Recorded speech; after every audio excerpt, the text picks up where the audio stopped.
Welcome to Push to Shout 91, the 91st episode of Push to Shout. This is a podcast about video games. We're going to talk about movies mostly, and probably one video game at some point. Skippy, what's up? I watched a movie. Oh, really? You did? Want to I've talk played about some it? video games too. Hold on, the podcast is running in the background here. Okay, we're very professional. I did play some video games, but I'll talk about the movie first. Room, not the Okay, Room, yeah, that just was Room. the new one from last year, right? Yes, not Okay, the Room, alright. Not The Room. not the Room. Wait, no. There's a big difference. Oh yeah, The I Room can is hear Tommy myself. Wiseau. You gotta turn me down. The Room is to make Tommy this Wiseau. professional. Room is the Oscar-nominated film, correct? Yes. Okay. They both deserve an Oscar, but only one is nominated. Understood. Yeah, it's about a woman and her child who have been, or really it was the woman kidnapped, and then she had the kid while in captivity, and all the kid knows is, like, he thinks the room that they're in is the world, and it's kind of That's told fucked from up. his perspective, kind of, and it's really fucked up. And God, it is really, really impressive. Child actors are always terrible and annoying, always, without exception. But this child actor was not terrible and annoying. He was good. Good child I actors, forgot they he was an scare me. actor. Like, how can you It's- get in that place when you're that age? It's crazy. Like, he's obnoxious in the right ways where he's supposed to be obnoxious because he's a child, and believable, and just like, I forgot that I was watching a kid acting, and so like at the end of the film I was like, holy shit, that was really good acting. It's really impressive. I mean, and the woman's really good too, but like, yeah, that is the takeaway from this movie, in my opinion, is like, holy shit, the acting is really, really, really good. It's also just kind of an interesting little, I don't know, psychological drama thing. I don't know what genre to put it in, but the first half of the thing takes place in the room, and then, spoilers, they escape. And the second half is like him reacclimating himself, or not reacclimating. Seems like a pretty for the big first spoiler, time actually. acclimating But himself. No, it's not. I mean, Okay, that's what the alright. movie's about. That's what the movie's about. I'm pretty sure in the trailers they spoil it. Because that's what Oh, it's okay, about. it's Is a him premise like then. is him like being suddenly thrown into the actual world. Because it wouldn't make much of a movie, I don't think, if they were just in the room the whole time. But because like, the whole point is that it's crazy for him to suddenly be exposed to what the world actually is, when he actually had a TV in the room, but she told him that everything on the TV was fake, and that there was a TV world, but that it wasn't real, and like that kind of thing. So it's really interesting. I recommend it. It's good. It's pretty depressing. It ends on a good note, but it's dark, obviously, considering the subject matter. But good. So there you go. I saw a bunch of Japanese garbage. I saw One Punch apparently Man, not garbage. the entire show. So that's an anime. Which, are you Yeah, sure you okay. might want to reconsider the garbage comment? I mean, I don't know anything about it. I liked it a whole I've never lot, wanted actually. To watch it. I liked it a whole Okay. lot. It was animated very, very well. Very exciting show. 12 episodes, doesn't overstay its welcome at all. Legitimately funny, and not in a way where it's making jokes, but just the premise of it is ripe for humor. There's a guy. What is the premise? There's a guy who's bald, and he is the strongest man in existence. He is stronger than anyone, faster than anyone, invincible. He got that way by doing 100 sit-ups, 100 push-ups, and 100 squats every day. And that's how he became God, do it. and no one can touch him. Meanwhile, everything else around him is like Dragon Ball Z, like just people powering up, and they have elaborate names for all their techniques, and they're all trying to be like their own unique kind of hero or villain, and it's like every character They're trying to be anime. has a speech about their origin, and he tells them to keep it under 20 words, and he just gets bored. His trouble is that every fight ends in one punch. He is so powerful that any encounter with any foe, one punch, it's over, and there's no excitement, and he is basically becoming disconnected from everything. He feels nothing anymore because everything is effortless. And it's a good show. It's a good show, and very, very well animated. It manages also to take that premise and not burn out, because it seems like there's not a whole lot you could do with that. but he winds up being heroic in other ways that are legitimately interesting and well done. So I recommend that show, One Punch Man. But I'm late to the party on this. This was like a big deal last year. But yeah, about a year ago. Yeah. Yeah, not garbage by any means. Really liked it. Yeah. But blowing that out of the water comes a beast from the bay, Godzilla. I saw Shin Godzilla, man. I saw Hideaki's Shin Gojira. How was Shin Godzilla? Gojira. It was incredible. But I'm not going to spoil it for you. You haven't seen it, I'm assuming. No. All right. I won't spoil it because that would be bad. You've seen Eva, though, and I imagine lots of people watching have. In a lot of ways, it's kind of like Eva, obviously. But subtract out the elements that are, like, Shinji is special, and there are Evas, and anything that elevates humans to have some kind of edge or, like, inroad to start breaking into this crazy thing happening to them. Take all that away, strip that out. You just have a society of regular human beings dealing with an incomprehensible, terrifying creature. And that word, terrifying, is what really needs to be emphasized here. This is a chilling movie. Godzilla in this movie is legitimately terrifying.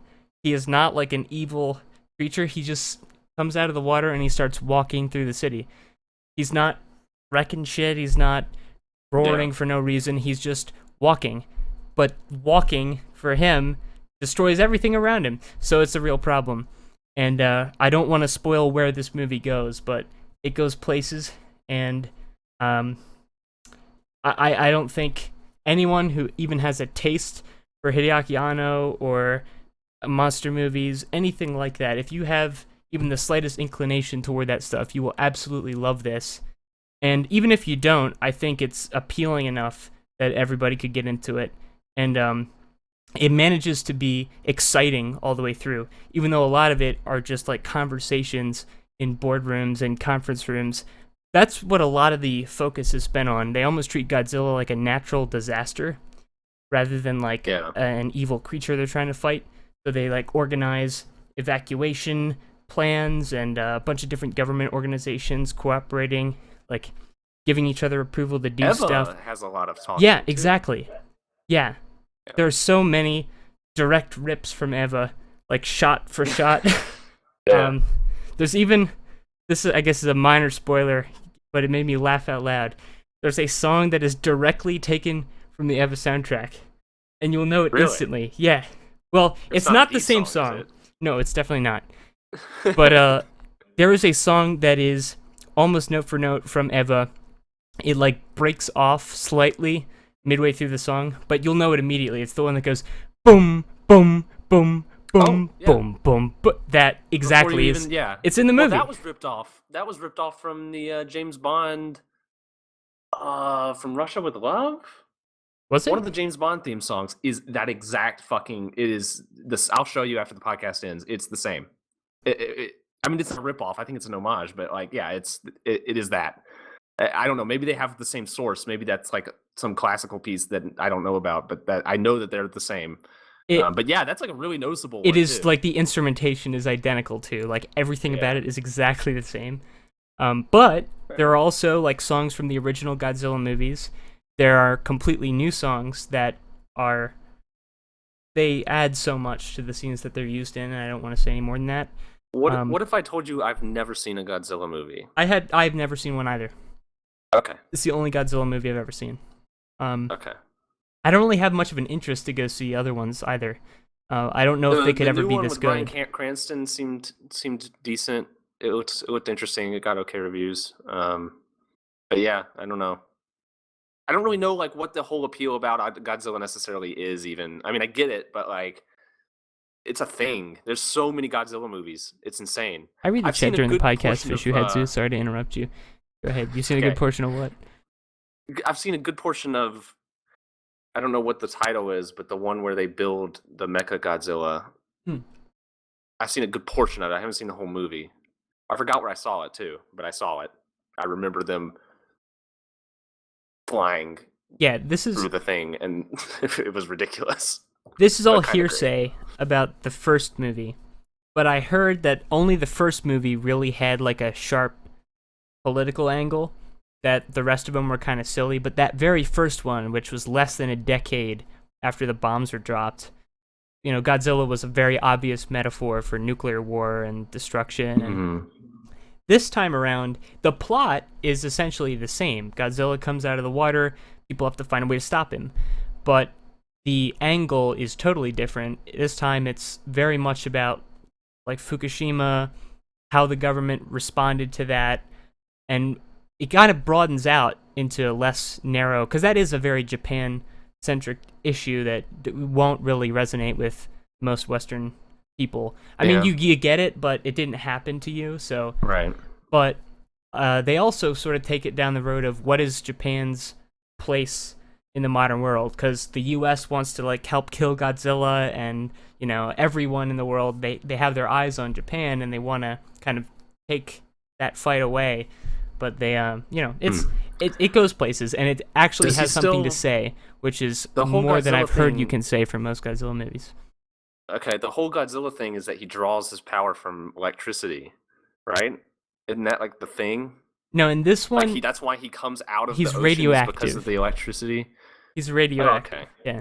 I mean, I guess that has a tangential relation to like electricity with Fukushima and everything. But I think like the original Godzilla was I don't think it was necessarily a bomb parable. I think it was, or maybe it was still a bomb parable, but the idea was that like as Japanese society became more and more industrial, the electricity drew him out of the water. I think that's the plot.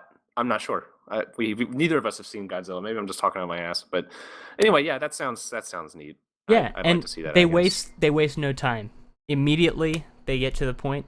There is Godzilla comes out. no fat in this movie, even though there is a whole lot of talking. I've heard people criticize it for the scenes where people discuss what to do about Godzilla, but those were some of my favorite parts. First of all, because they were all shot so interesting that it was just a pleasure to see them. There's just like a whole bunch of... It's very obviously directed by Anno. You can tell. He just does a whole bunch of unnecessary shit with the camera that winds up working. Like there's a scene where they're like putting together all the parts of this like planning room where they're gonna really crack down a special committee on how to take on Godzilla. And so they have like a whole bunch of copiers wheeled into the room and just recycle bins everywhere, desks and laptops set up. And they get a chair out and they give you this angle from the perspective of the chair wheeling around. Like it's just an office chair, but you get an office chair POV. And that's the like, last 2 seconds. There's all kinds of stuff like that in this movie. It's just really interesting to see where he's going to put the camera in any given scene.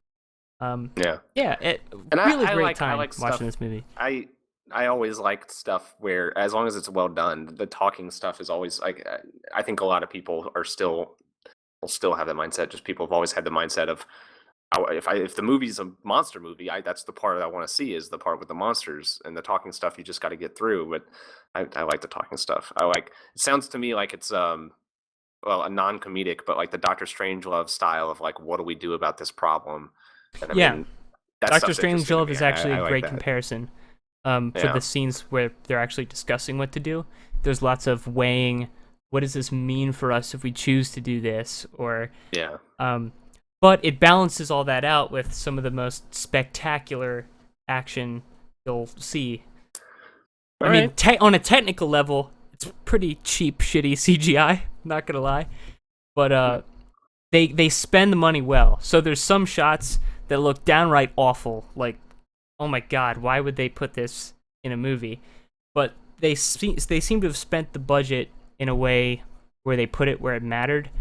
So there'll be like a scene of a helicopter taking off, and it's like almost like a Grand Theft Auto 5 helicopter, like it's really like close up to the camera. Command and Conquer. Yeah, exactly like that sometimes. But it all works out when you got Godzilla standing alone in a completely dark city, just glowing slightly red, almost completely still, and silence. It's a good movie. A damn good movie. And it's only in theaters one more day. You can still see it tomorrow, but only tomorrow. I think I've probably missed my opportunity. You probably have. But I'll still be able to see it. There's always ways. Just not that theater experience. Not yet, though. Not ways Yeah, yet. I know the ways you're referring to. There are no ways yet to see it. I understand. Other than movies, what have you been doing? Yes. What have you been up So further tangential from video games. I won't talk about this too long. Went to a concert. DJ Shadow, Skippy, you would have hated it. Yeah. I had a lot of fun though. Cool. Yes. That is a problem. But yeah, I mean the concert was. I did a game none of you have ever heard of. It's called. I don't know if you. Is that first-person shooter? It is. 66. Has a way of eating your time up. It can do that. I've heard.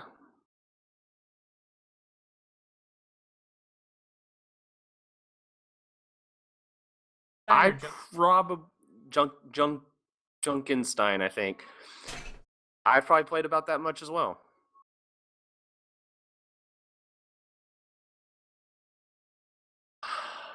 Give me some time while I towel off. I'm glad that mode is on the hard difficulty. It's actually incredibly hard. Yes, I haven't beat hard yet. I haven't either, and I was very impressed with that. Like I was like, that was not what I would expect from that game, because it's such, it's such a casual babby. You know, everyone is good and everyone should be rewarded. But on that hard mode, I got past the second Reaper. Well, there's the second Reaper comes out, and then another Reaper right after him, and that's where that's as far as I ever got. Strategize. I still there's a huge amount of strategy, but I've gotten to vibes everybody like one push. Not that far. Little micro strategies would never even crop up in an actual game. Kind of exploiting the character interaction. Like Anna, yeah. we worked it out that when Reaper comes, you have to have Anna put him to sleep, and then you need McCree to kill him with his ult. Yeah, but don't do it while he's asleep. Exactly. You know why? You need to start earlier, that it has time to charge up. Exactly. Yeah, and if he's asleep when you hit the Deadeye, it only does half damage because it doesn't count as a headshot. Really? So you need to wake up. Okay. Yes, he has to be awake, and that got us for a while. I had this group that I was kind of working with consistently for a little while, and the McCree, it took him forever to figure out that you have to charge it all the way up, and you have to do it at 1 second, or else you're not going to do all the damage you can do.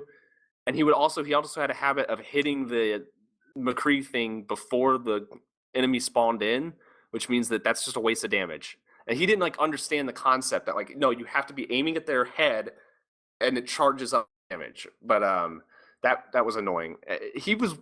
I was playing with random people, but we formed a group because we were like, okay, we at least want to beat this on hard. There was this one guy who nothing was ever his fault. It was always someone else's fault. It was like the classic Overwatch obnoxious person. I don't know why I kept playing with him. I guess I was just determined, but he was awful. He was really terrible, and then he quit. And after blaming everyone else on his team multiple times, even after we established that he was playing McCree objectively wrong, and he agreed, but still didn't really blame himself. He was just like, "Oh, I see." He quit and said, "This game is it's broken, and it's for grandmasters only, and we can't do this, and it's just not even possible, and also it's not using the Overwatch possible. mechanics right." And it feels possible. It does. It feels achievable, and yeah, he just couldn't. In the end, he had to blame the game because he couldn't blame his teammates any longer. He definitely couldn't blame himself, so it was the game's fault, and that was my experience with it. But yeah, it's definitely achievable. You just have to have everyone coordinating. I wish Hanzo wasn't in it. He feels like such a waste, and I think really his high role skill barrier has to be. Well, what do you mean high skill barrier? You're saying he takes a lot of skill to play? If he's not getting, I'm saying on the hard mode, I feel like a good or bad Hanzo is going to make or break it, because he has to be making those headshots and shit consistently. Yep. Because he can do so much damage, but it's hard for him to do damage. Unlike the soldier, it's relatively easy to just do the damage you need to do as a soldier. Hanzo, if you it takes a while to fully charge an arrow. So your Yeah, Hanzo, about half a second. realistically, is going to be, well, in terms of shooting, that's a long time. Yeah. For him to kill one of those zombardiers, I think they're called, he needs one headshot, which is instant, gets him, or like 3-4 normal shots, body shots. So that little amount of time that it would have taken to kill it, you multiply that by 4, and then you multiply that by however many zombardiers are on the map, and then you have the potential to really save your team a lot of grief, or basically subject them to an artillery strike while they're trying to work with the rest of the enemy. Is that so yeah, Hanzo's hugely important. He's important, but he can't coordinate very well with the other team. Like basically, you've got Anna and McCree have the strategy where it's like when the elite comes, you have to coordinate those two, and then the soldier and the Hanzo are just kind of there. The soldier is the best healer I found. Just keep mashing. He's pretty effective because you can just put it down but still, it just feels like those, like in comparison to Anna and McCree, they're just kind of there. I don't know. It feels like the character choice might have been a little questionable. But I like the they style. Probably could have picked some more interesting combinations. I love the way the enemies spawn in and the camera zooms up to them and introduces them, and there's just a lot of polish in that game. It's a very polished game, especially because this is just a seasonal game mode. Yeah, I considered actually doing more content for Push to Shout, but I'm too lazy and it's not worth it because the subject matter is not all that interesting. But when the camera pulls out of that snapshot mode of like showing who just spawned in and it comes back to you, the HUD, maybe it does this anyway when you join the game, but I have never noticed it until now. The way the HUD comes in is like so intricate and detailed. Like every little bit like animates onto your screen and like activates, and your little character portrait like flickers into life, and it's just like the amount of detail they put to that tiny little thing, and it actually adds a lot because like it gives you that feeling like, okay, I'm back in control. I thought about writing a whole thing about it, but then I didn't. But yeah, I had fun with it. I like it. I don't necessarily think it's the best implementation of that concept. Like I feel like they could have done better, and I think it would have been a lot more interesting if, and maybe they'll move towards this, maybe this is kind of almost like a beta for them, but like it would be a lot more interesting if you could choose characters as part of your strategy. And like it's like I think that's how like Team Fortress 2's Man versus Machine, which is the predecessor to this, obviously. Yeah, that's the obvious comparison, and that is far more intricate. Just because, well, one, it's a much more fully featured mode with different maps and just more content. But you can choose any class, you can work in whatever combinations you want. So, lots going on there. That's what they need. That's what they need is like the ability to actually choose a class that you want rather than the same 4. It seems like a difference in the approach that they're taking. I mean, the basic concept of the modes, like taking the multiplayer shooter that you have and repurposing it for this co-op kind of challenge, that is obviously the same premise, but this is like a seasonal little fun throwaway thing. It's like, I know that the hard mode is legitimately challenging, but still it's just the same every time essentially, and really I have no desire to play it on easy or medium ever again, because that is like a cakewalk every time. Yeah, exactly. So Man vs. Machine, I never really got too into that, but like I can see the value of that as an ongoing game. I think they need to sink more into a mode like this and then make it like a fully featured thing. I have a feeling, considering the amount of effort they clearly put into it, which is more than you would expect for like a quick little seasonal thing, but also less than you would expect if it was a full mode, I feel like it's kind of a beta test. Like, here's our concept, see if it works right, see if people like it. And from what I've seen on the internet, it seems like people like it. So I'd be interested to see where they go with it. It's definitely cool because they have the technology. That was sort of the hook. That was sort of the hook that got me back into playing the main game. I wound up playing like a dozen or so more games of the actual Overwatch proper. It's still fun. I'm just saying, I don't know. I just I'm actually working on another video. This one's just a short sketch. I got myself in a wheelchair and like a chemotherapy sort of hat and like blanket, and that's what happened to me when somebody told me GG easy after a game. Cancer jokes. No, it's not actually a cancer joke. I became crippled emotionally. But when someone was that specifically, you cruel to needed me. chemotherapy. I call well, okay. You know what? I'm gonna give you cancer myself. But yeah, it's Overwatch. But I observed more so than ever, like, just the biggest pieces of shit playing this game. It just is getting to me. It's getting to me. It's man. terrible. Like the guy you were describing, lots of guys like that out there in this game. People who will demand that you switch characters.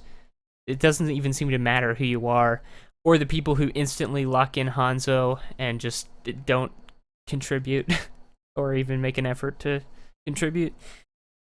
I don't know. It's a multiplayer game. I don't really expect better. You froze for me. Everything all right there, pal?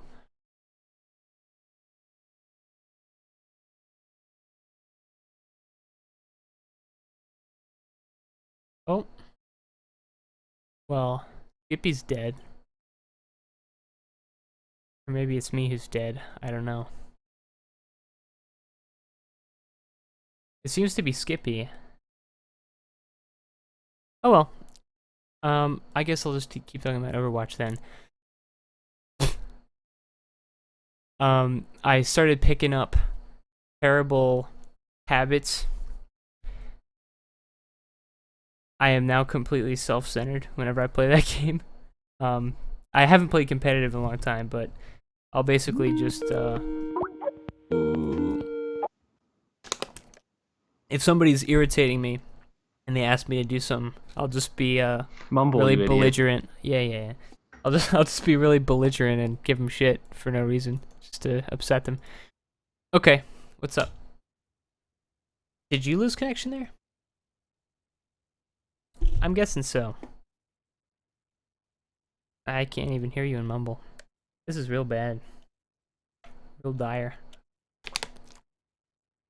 I don't want to get into talking about Red Dead until you're all situated here because he's sad.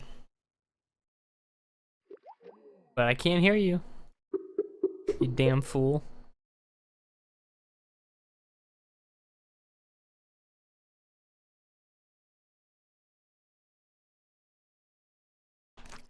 You ever take a really juicy shit that just leaves you feeling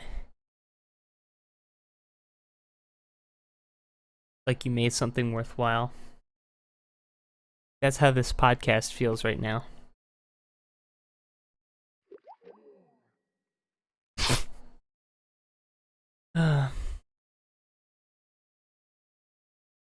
I wish I could talk more about Shin Godzilla with somebody who has actually seen it, because it's not of interest to people who haven't, and I also don't want to spoil it. But nobody's fucking seen it. Anyone outside the United States I've talked to has not seen this damn movie, because it's only getting this limited run here. And then even here, it's still hard to see. So, few and far between have I found anyone who's seen this movie, but I'm gonna give Skippy another call. See what's up.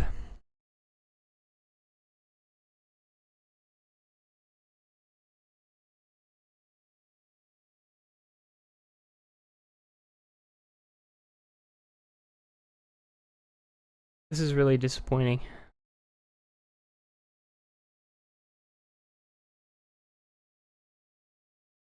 Yeah, Europe. Sucks to be in Europe. Just generally, but also specifically in this case. Okay, so I'm just gonna assume Skippy is dead until he tells me otherwise. In the meantime, I don't know, what, chat. Just you and me chat. All one of you. Let's chat.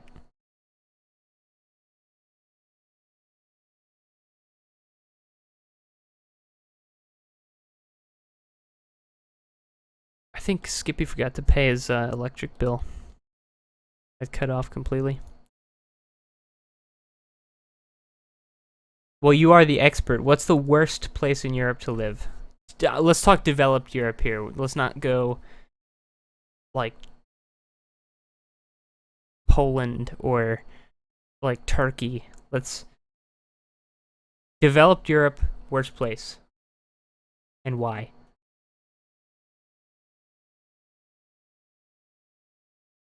I'm gonna go with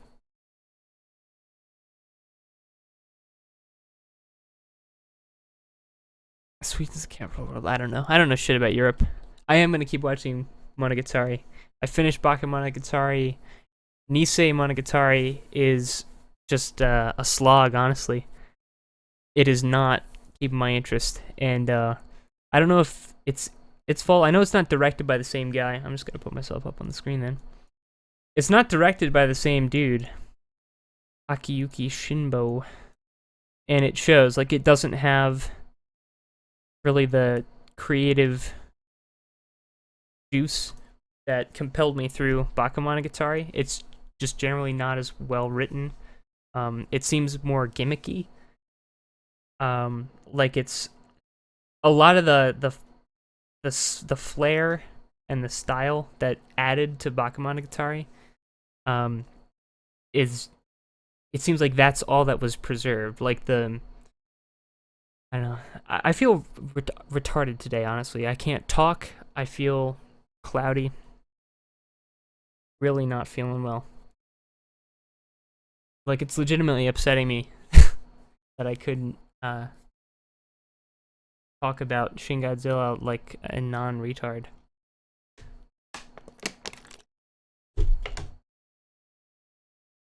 Anyway, I guess that's what burning out all day at a big boy job does to you. Sorry, looks really oddly well directed, but it's still harem bullshit, and I still don't care. It's really not. It seems more to take a jab at harem anime than it actually is one. Like, for example, there's this obvious lolly chick who is just a cute schoolgirl who wears cute skirts and shit, and it's not suggestive. It doesn't suggest anything. It beats you over the head with it. Every time the main character greets this little girl, he just viciously molests her. He just runs up behind her, starts grabbing her, like touching her in every which way. It's like, tee-hee, I ruined her purity. And then, like, he gets smacked or something, or yeah, she bites him, and it's all played for laughs, like it's all cute, and then he's like, guess I shouldn't molest people anymore. It's funny. I don't exactly know why, but that is funny to me. Just because it's so over the top, and it works. There's something about that show that sets it apart.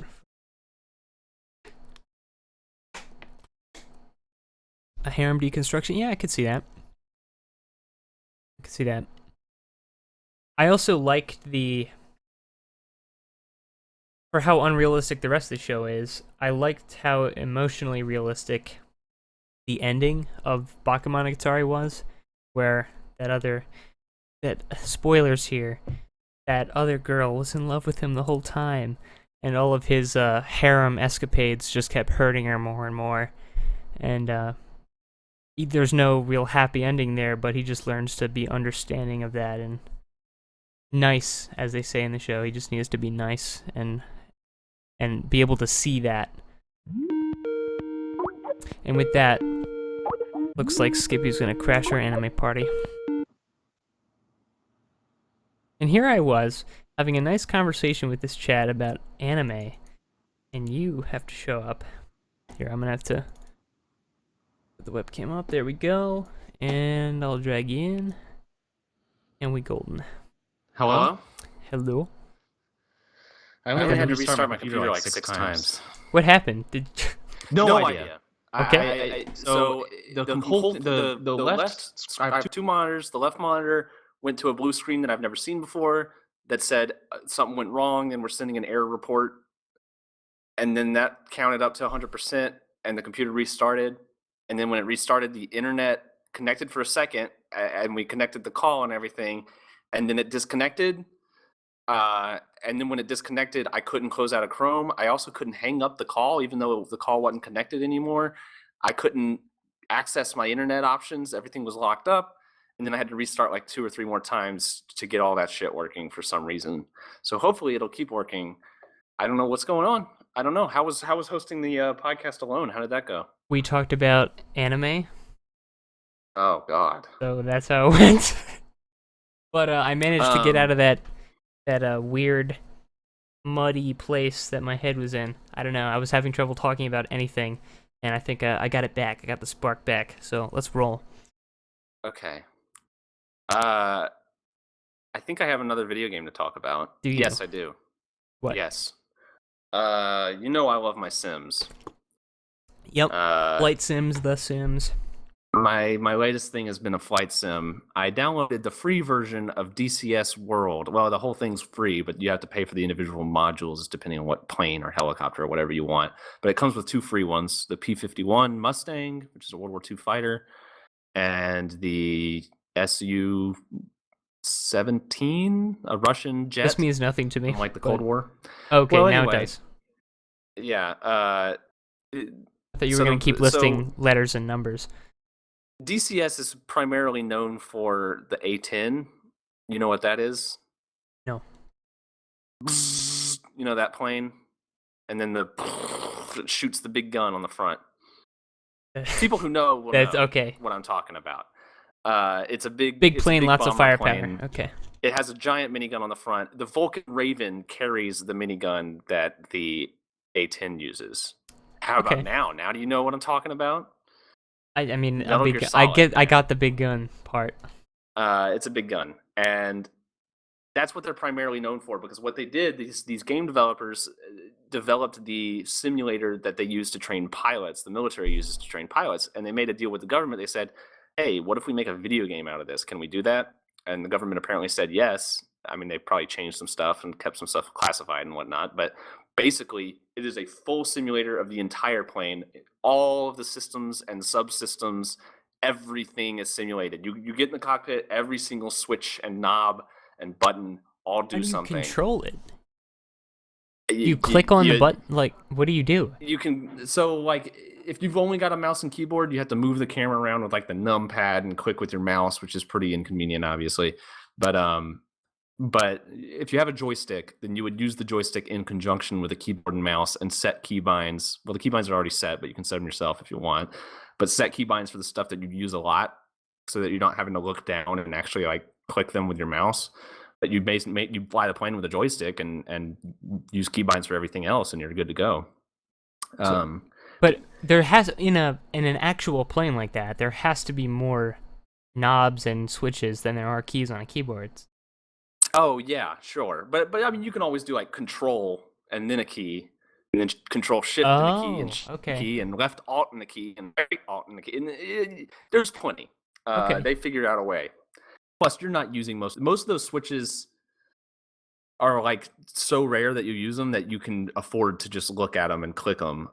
Especially for like the startup procedure stuff. Like if you're starting from cold on the runway, then you can just look around the cockpit and do the switches that way. Because you don't need to like fly. Oh, you get to actually start the plane up like an actual plane. Hell yes! That's the best all right. part.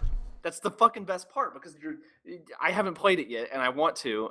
I'm probably gonna wait for it to go on sale and then do it. But like, say you've got an Oculus Rift or just the Track IR where you move your head and it moves the camera in the game. You look around in the cockpit and you're flipping switches and the engines are charging up and you flip a switch and the lights come on and you flip another switch and the computer systems start turning on and everything activates and it's awesome. And so they've also got a fully interactive cockpit for the P-51, which is a much simpler plane because it's World War II. But it's still got a little bit of a startup sequence. You know, you have to push this lever in this place and flip these switches up, and then the generator kicks on, and then you flip this switch up, and then you hold this one for a few seconds, and then you turn the fuel on and turn the ignition on, and then hold down the ignition while you change the fuel setting to another setting, and then you throttle it up. All sorts of shit. And I love that shit. I'm all over it. And then you fly the plane, which is fun too. And I'm sure there's like peripheral setups where you have real knobs and chokes and people have spent a lot of money to get the real experience. You can see like setups where they have all the panels with actual metal switches that actually correspond to the stuff in the game. Hotas makes a version of the stick and the throttle that you can get for your home sim experience, and it's like $300, $350, something like that. Is And Hotas it's a company I fancy. should be familiar with? Like, do they I make think real Hotas. I aeronautical? think Hotas actually makes the joystick in the A10, and they just made Okay. a consumer version of it. I'm pretty sure that's the setup. But anyway, yeah, that thing's got a bunch of switches and knobs on it and stuff. But it's only like 5% of the total amount. But yeah, Sims I like it a lot. Sims in general don't interest me all that much, but I really love seeing people's complete setups when they go full overboard with them. Like, I Yeah, would love to see somebody have like an actual cockpit room in their house where they just definitely exist. I'm sure they actually have physical parts of the plane around them too. In some cases, like an actual pilot's seat and like a door. It's basically a cockpit just in their living room. Yeah, that definitely exists. I think, but I think like with Oculus Rift and stuff being a thing, Jeez. you don't really need that anymore, really. I mean, obviously it's nice to have the tactile switch and everything, but Oculus Rift with a chair that like tilts and moves and a harness. One that can go full inverted. How about that? yeah, there you go. Put that in your living room. Yeah. I'm sure there's some millionaire out there who actually will do that. I've seen racing setups with hydraulics where it moves around, and I've seen that in a house. I mean, not in person, but I know it exists. So yeah, people definitely go overboard with that stuff, and it's great.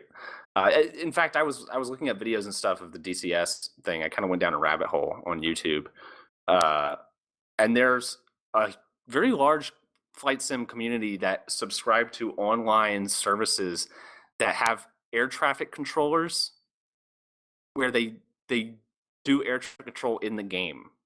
And so like you taxi to your runway and you say like, this is 892 Delta Bravo holding at runway 1, and then the ATC guy comes over to your microphone and gives you clearance and tells you where the other aircraft are, and it's all multiplayer.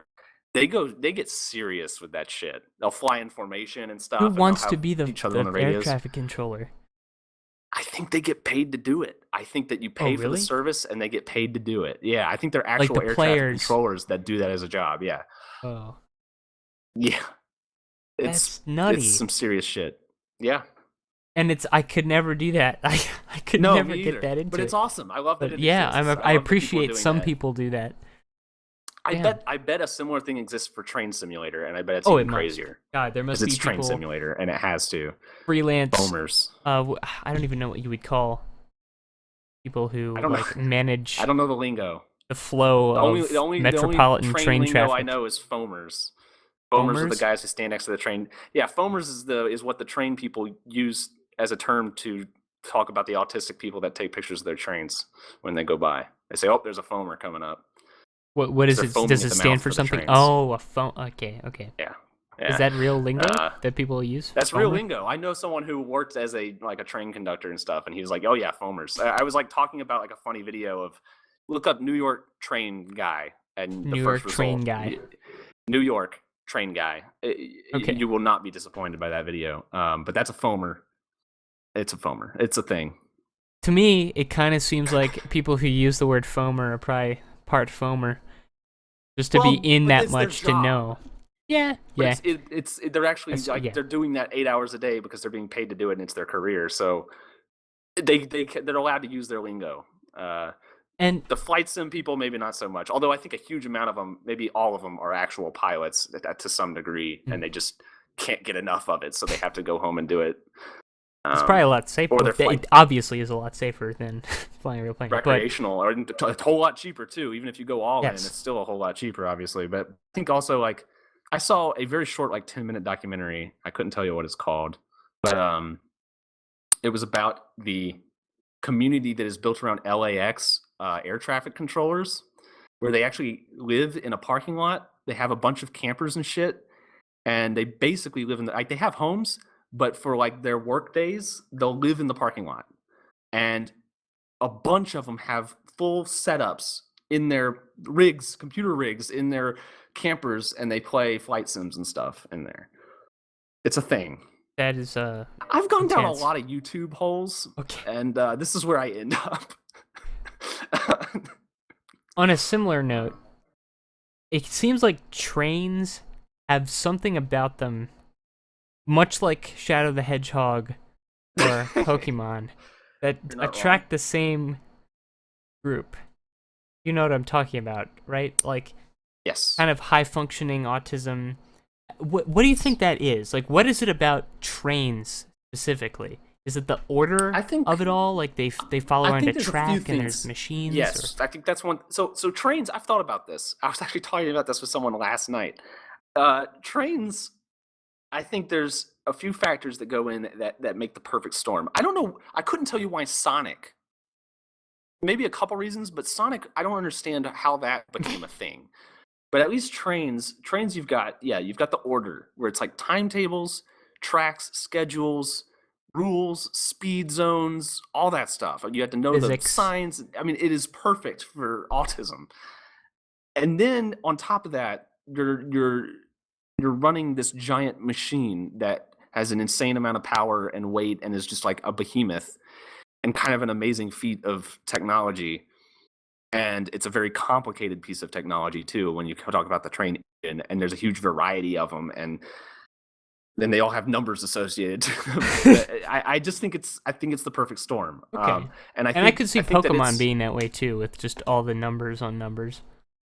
yeah, sure, What are the Pokemon. numbers of it? Sonic, I don't know though. Sonic, I don't know. Sonic goes fast, and that's cool.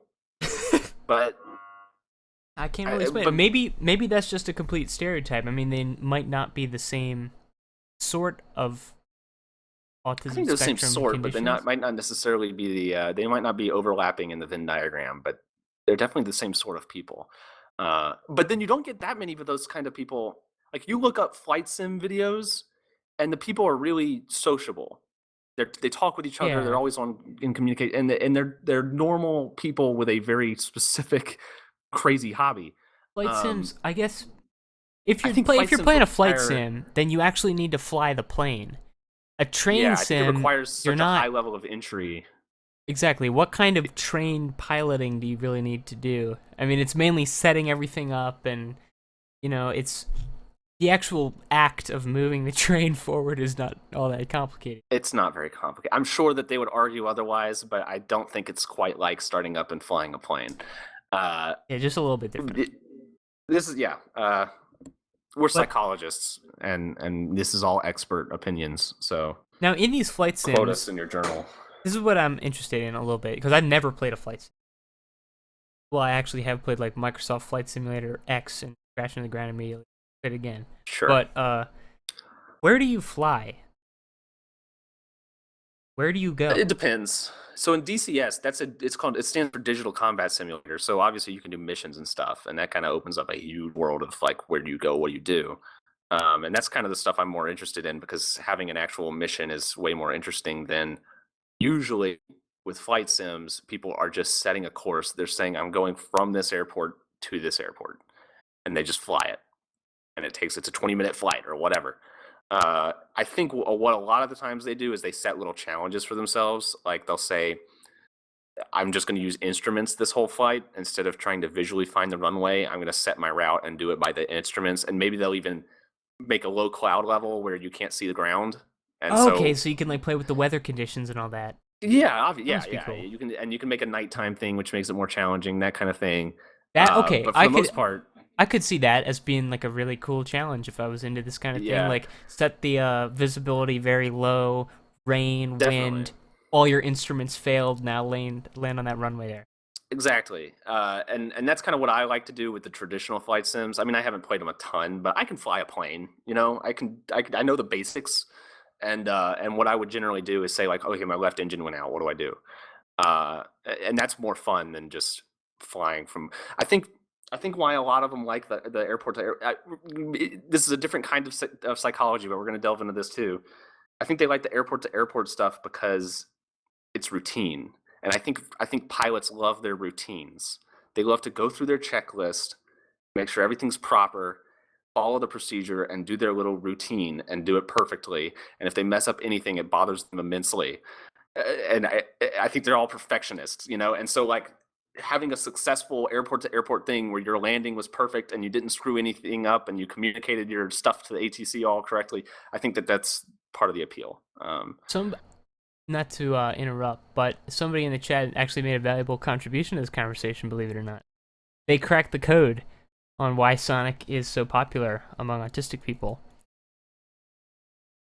Your camera cut out, so I'm not sure if you're still here. Yeah, and I'm not going to turn it back because All I think that could have been part of what caused the problem last time. So I'm just going to keep that goofy face on. Just pretend that's actually my live video. So I'll just kind of summarize what he said here.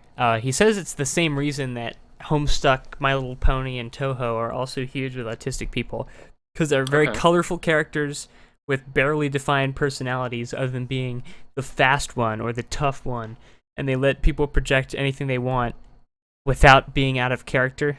They're very OC, fan content, fan fiction friendly as well, where you can just make crap up and it's plausible because the actual characters are so bad to begin with and so flimsy that they, So yeah, I think that kind of works. Like, they're very template based. My Little Pony, those characters are also very template based. It's like this one, her favorite thing to do is being a friend, and her color is blue, and that kind of thing. Where you can just fill in the blanks. Exactly. Here's the pony mark. Here's the So the template, that makes the sense. structure.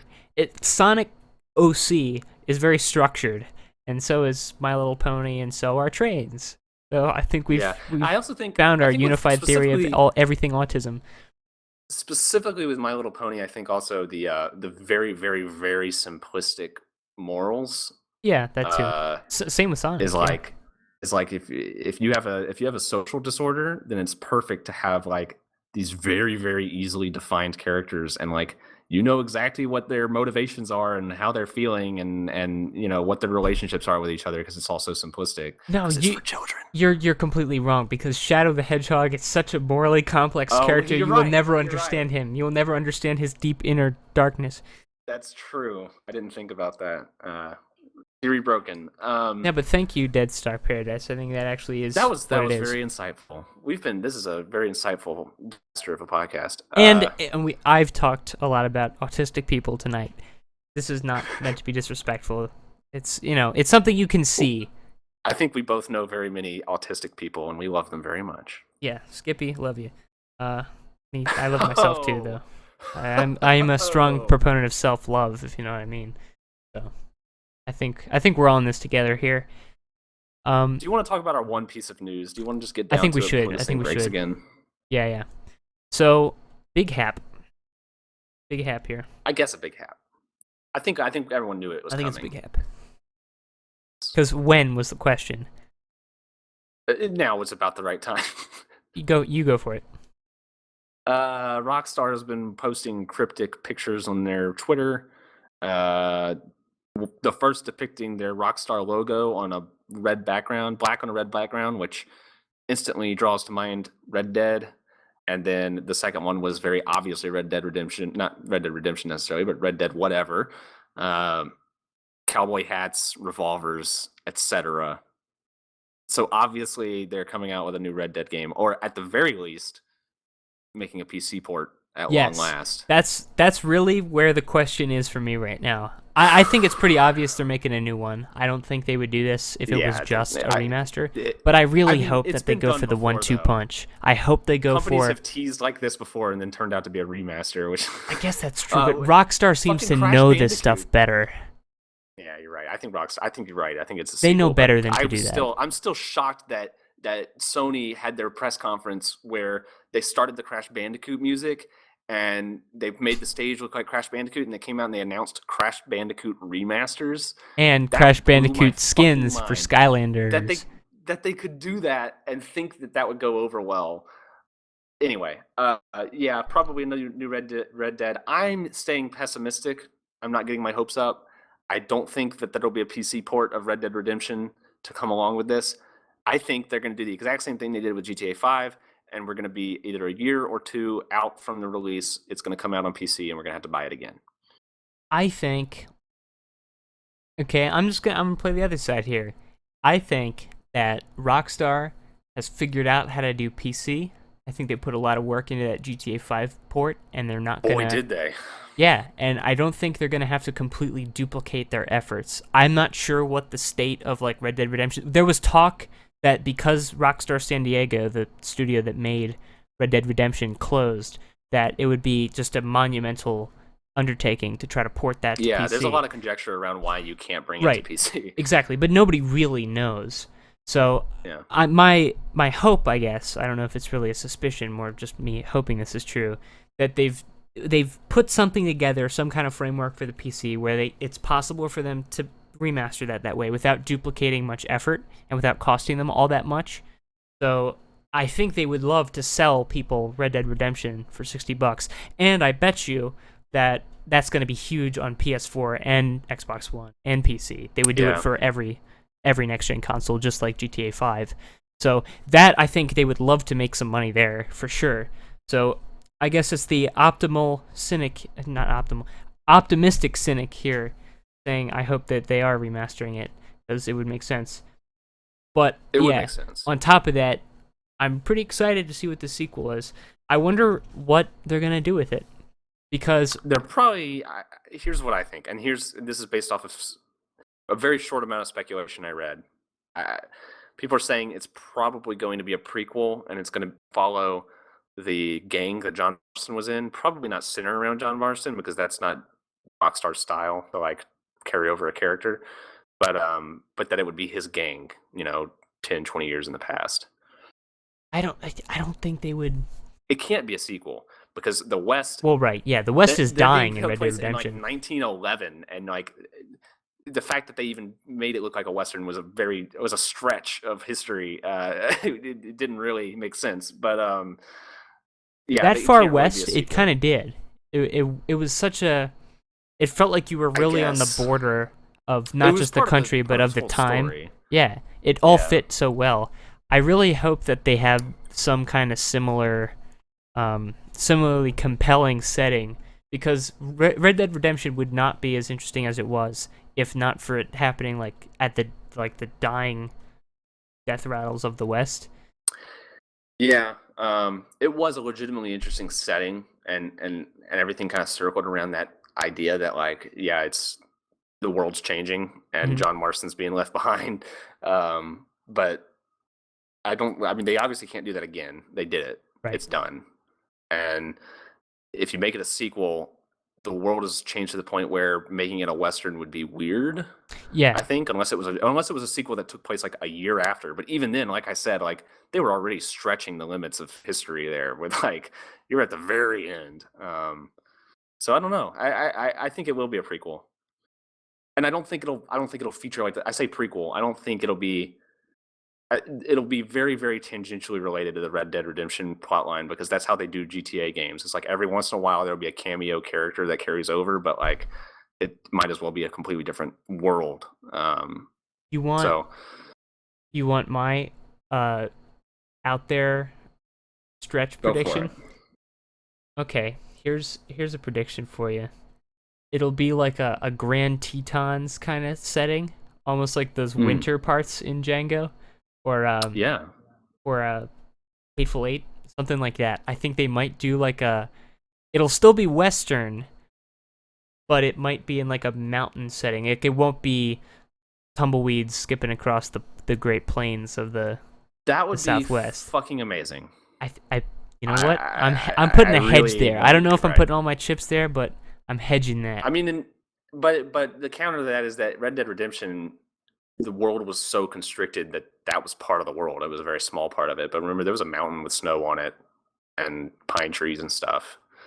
I guess, yeah, I'm not talking like the whole place is like a snowy tundra mountain area, but I mean like a kind of foresty, mountainous getting away from the setting desert stuff in general, right? Like less desert. I think if they did that though, I mean, they could focus more on it, but I think if they did that, they would still have a desert region. Oh, yeah, they will. It'll be bigger. Map was legitimately quite large, and there's room to make different regions. I mean, they had plains and the pines and desert and Mexico and all that stuff. So, especially when you're traversing it all on foot and horseback, they managed to do a lot with a smaller space than GTA 5 has. I'm one of the many people who truly believe that Red Dead Redemption is possibly the best game of the last like 10 years. It's a fantastic game. I cannot overstate how good it is. Can't So really disagree. excited to say the least. You're Yeah, not wrong. Like, you can't take that statement and say, no, you're definitely full of shit. I mean, yeah, it's always that is a subjective, but legitimate contender. it's And a fucking great game. I still, what do they call it? The Mysterious Stranger mission? That is just one of the best things Rockstar's ever done. Yeah, it was pretty neat. And especially how it fits into the rest of the setting, that's the really only out there kind of thing. And they wrote the whole thing so well. They could have gone a totally goofy direction with it and made all that stuff foreground, but yeah, it's just one tiny piece that you can miss. And damn, what a good game. And yep. I really hope that they're remastering it. The biggest reason is because I don't want to have to like hook up my 360 and dig that out, because I really would love to play that again. Yeah, I've thought about it. So I still have my 360. I haven't turned it on in years, so I have no idea if it even works. But I definitely still have my 360 and my copy of Red Dead Redemption, and I've thought about it many times. But then I've always thought, like, I would turn it on and play it once for a couple hours, and then I wouldn't play it again, because that's how that goes. But a remaster, I would finish. A remaster, I would play all the way through, even if it weren't even a remaster, even if it was just released on the PC. I think I would finish it on the PC. Yeah, just to play it again. All right. Well, very excited about that. See how it goes. Yeah. I assume like they're gonna probably like release a picture a day for a week or something like that, and then come out with a trailer. They need to drop a word or two at some point. I mean, this is working now for sure, but eventually there will be a word. There will be a trailer, because they actually, I mean, they announced GTA 5 with an in-engine trailer. That was their announcement. So they have a trailer ready. I can almost guarantee it. Obviously. They would not jump the gun here. There's a reason it's taking this long, and they're doing. I do wonder if it's 2 or 3 years out. I bet you GTA the 5 sequel. Was 3 years out. The sequel, I bet you, is 2 or 3 years out. A remaster, I could see within a year. Yeah, I'm gonna bet. This is my prediction. Trailer comes out either end of this month or November, and probably I think trailer comes out within the next 7 days, and then I think I could see that. Yeah, at the very least, a date for the trailer comes out in the next 7 days, because they love to do that, teasers for trailers. And then the game comes out in exactly 2 years, like November 2017. I mean 2018. Seems like a legit timetable, also. Yeah. So yeah, I'm with you on those. I'm with you on those calls. Those are our big calls. Write them down. Put them in your calendar. The Reach call is. Oh, wait a minute! Before they did any of this, they announced a Red Dead Revolver sale for PS4. So I guess Red Dead Revolver is on PS4 before Redemption is. I never played Red Dead Revolver. I've heard people rave about it, but that's a completely different game. Yeah. Is it even open world? No, I don't think so. I think it's linear. It's been a trend for the last couple of days with this stuff coming out of people running around on all the social networks saying everyone, well, actually, this is the third Red Dead game, not the second Red Dead, because everyone keeps saying Red Dead Redemption 2 or Red Dead 2. I want to punch all those people in the face, because it's like Red Dead Redemption was a game on its own. All it took was the name and not even really the style of just Red the Dead vague Revolver. Setting.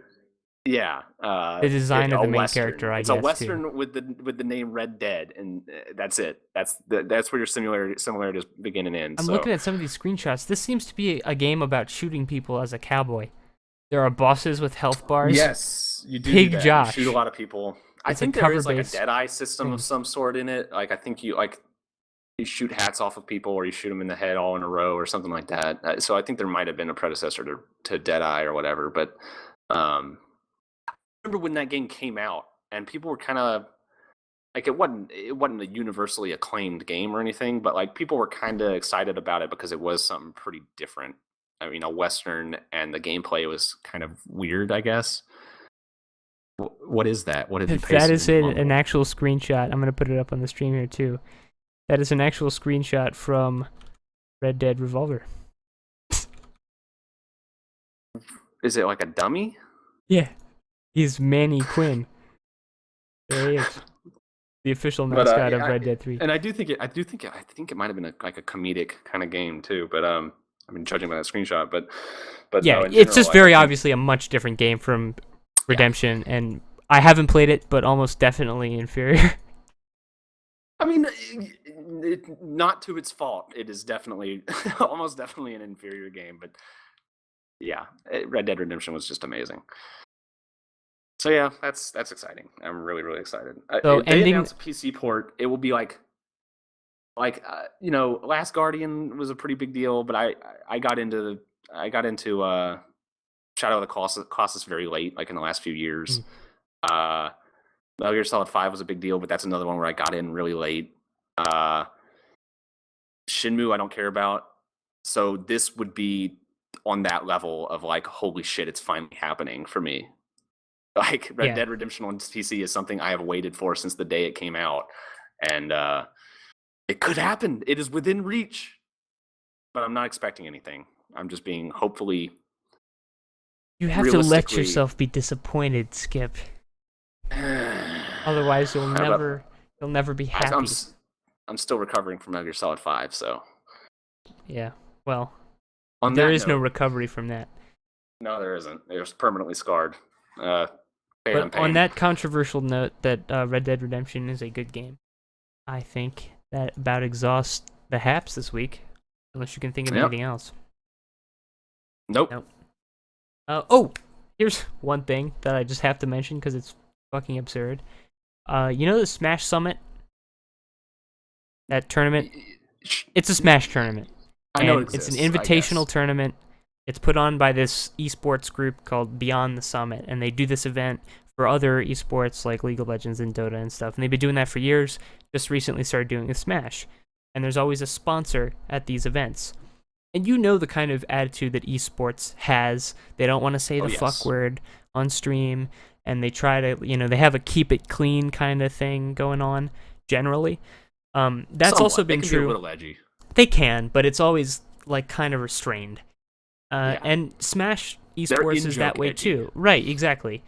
Smash Esports has been that way also, where people watch what they say on the streams. They don't make any overt references to drugs or alcohol, or they try to avoid it. Well, the third Smash Summit event is officially, primarily, powered by weed maps. And weed maps? Weed maps. And weed maps is exactly what you think it is. It is an all-in-one app that lets you forage nearby weed, and weed dispensers near you. And it is like an encyclopedia of all the different weed around you, and how much it costs and what the strain is, all that. I mean, that's not bud. edgy. It's all legal. It's all. Yeah, it's all legal. It's all totally fine.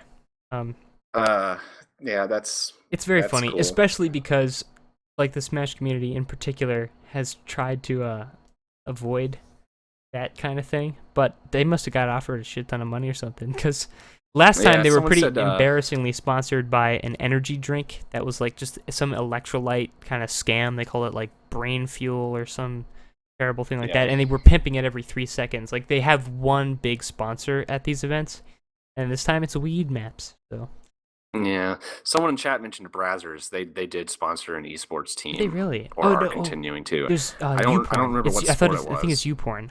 Oh, it might be YouPorn, or it might be both. Maybe they started competing, but it was definitely YouPorn now One of my favorite Ganons in Smash, his name is Bizarro Flame. He was the official YouPorn, the Team YP player, and because they wouldn't let them put like YouPorn as the name on the stream, they have to do YP. But everyone knows. Everyone knows, and like the jersey, because all these esports people, they get their custom jerseys with their handle on there and some more like sponsors of just assorted stuff, and the YP is like made out of penises. Oh my god. It's just funny. It's good for them. Yeah. So long story short, go YouPorn. Let's have a good YouPorn year. I'm voting Team YP this election. Good night.